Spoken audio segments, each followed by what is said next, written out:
اللہ کے کسی ولی سے جو دشمنی کرے رب اس سے جنگ کا اعلان فرماتا ہے۔ اب مجھے بتائیے اللہ سے جنگ کر کے کوئی جیت سکتا ہے؟ نہیں نا۔ تو پھر ہر معاملے میں ہر طریقے سے کسی بھی صورت سود کے قریب نہیں جانا ہے۔ اب سوال یہ ہے کہ ہمیں کیسے پتا چلے اللہ کا ولی کون ہے؟ یہ ذرا سمجھیے گا میری بات۔ اللہ نے اپنے اولیاء کو اپنے بندوں میں چھپا کر رکھا ہے۔ دیکھیں انبیاء تو جن کے نام ہمیں معلوم ہیں وہ انبیاء ہیں، ٹھیک ہے، اور 1,00,000 کم و بیش 24,000 انبیاء، جتنے بھی اللہ کے انبیاء ہیں سب پر ہمارا ایمان ہے۔ اب صحابہ کی بھی ایک لسٹ ہے کہ جنہوں نے نبی پاک علیہ الصلوۃ والسلام کا دور بھی پایا اور ان کا دیدار کیا یا ان کی صحبت اٹھائی، ایمان کی حالت میں ان کا دیدار کیا، یہ صحبت اٹھائی اور ایمان پر ان کا خاتمہ ہوا، وصال ہوا، وہ صحابی ہیں۔ لیکن ولی کو کیسے پہچانے؟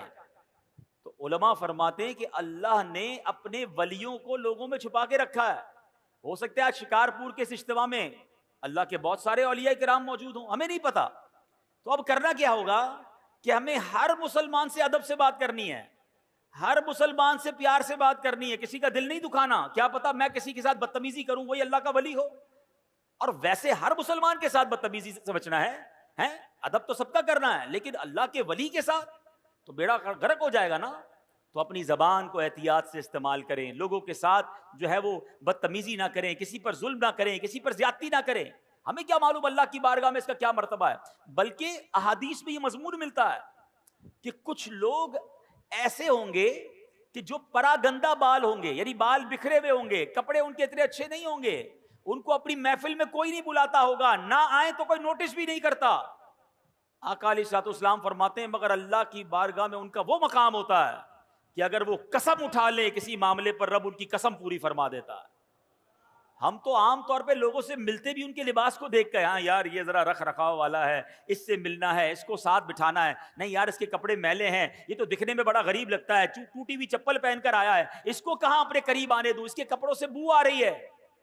نہیں، کسی کے لباس، کسی کے حلیے، کسی کی غربت دیکھ کر اس کی بے عزتی نہیں کرنی ہے، سب کے ساتھ پیار سے پیش آئے۔ ہمیں نہیں پتا اگر وہ اللہ کا ولی ہوا اور کسی معاملے میں ہم سے ناراض ہو گیا نا تو چلتی گاڑی رک جانی ہے، سارے بنے کام بگڑ جانے، کیونکہ رب کا ولی ہے، رب کا دوست ہے۔ ہمیں نہیں پتا ہم کسی کے ساتھ زیادتی کریں اور پھر جب رب بدلا دے، رب کی قدرت کی طرف سے بدلا آتا ہے تو ہم مارے جائیں گے، ہم تباہ و برباد ہو جائیں گے۔ تو اے میرے پیارے اسلامی بھائیوں، پہلا مدنی پھول یہ لے کر جائیے، کسی مسلمان کے ساتھ زیادتی نہیں ہونی چاہیے، کسی مسلمان کو تکلیف نہ پہنچائیں۔ حدیث پاک میں آتا ہے من آذا مسلمن فقط